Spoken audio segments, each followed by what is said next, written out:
All right. And we are on to our final reader for the night, Mary Virginia Winstead. Mary Virginia Winstead is a Twin Cities-based writer, author of Back to Mississippi, a personal journey through the events that changed America in 1964 by Hyperion Press. She has an MFA in creative writing from the University of Minnesota and a BA in English from St. Catherine's University. Please welcome Mary.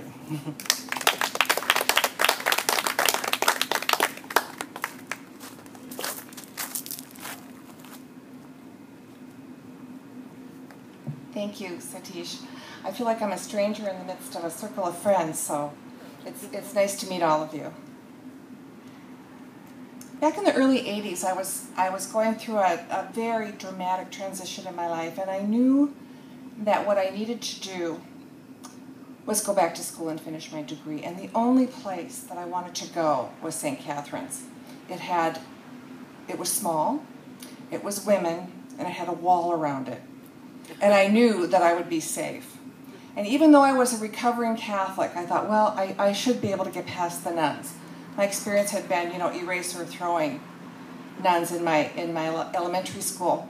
And what I discovered was a community of women who were part of what helped me through an extremely difficult time in my life.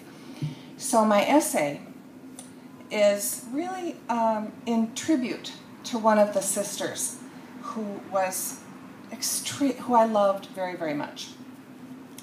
And if you have your St. Paul Almanac, it's on page 36.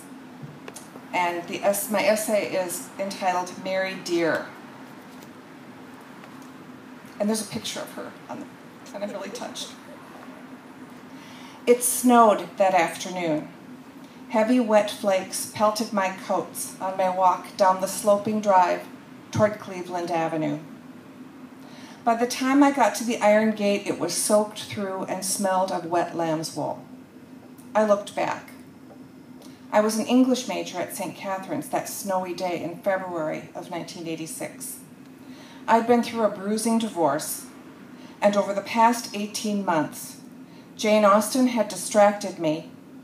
My 3 children had caught mud turtles in the dewdrop, and my professors had listened while I cried. St. Kate's was my refuge. At the top of a hill, a yellow light shone through the snow from a window on the 2nd floor of Whitby Hall, where I'd been having a cup of tea with my advisor, Jonas. I thought I was all right. But once I started down that snowy hill, the leaden feeling I'd been pushing down all day began to rise up in my throat. By the time I rounded the corner onto Cleveland, the pressure was filling my sinuses. Then I saw her, a tiny woman in a plaid headscarf, overcoat, and galoshes. Sister Immaculata had taught Shakespeare in the English department at St. Kate's for 40 years. I'd done a grammar tutorial with her. She looked up at me, her face shadowed by her woolen scarf, her eyes obscured behind enormous glasses.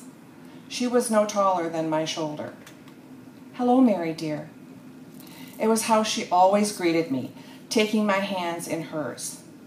With those 5 gentle syllables, my insides broke like glass and my feelings spilled out in sobs. "Do you have somewhere to be, Mary dear?" That was part of the problem. I had nowhere to go except for my empty apartment on Grand Avenue. My kids were with their dad. This was his wedding day. There had been many other women during our marriage, and today he was marrying one of them. I didn't say all of this. Instead, I choked out, "This," sob, "is," hiccup, "ex-husband," wedding day. Sister took me back through the gates and up the hill, past the dewdrop, under the archway between Durham Hall and the church, across the commons and past O'Shaughnessy to the convent. It all went by in a watery blur. She led me into a parlor with a sofa. We sat down, and she put her arms around me.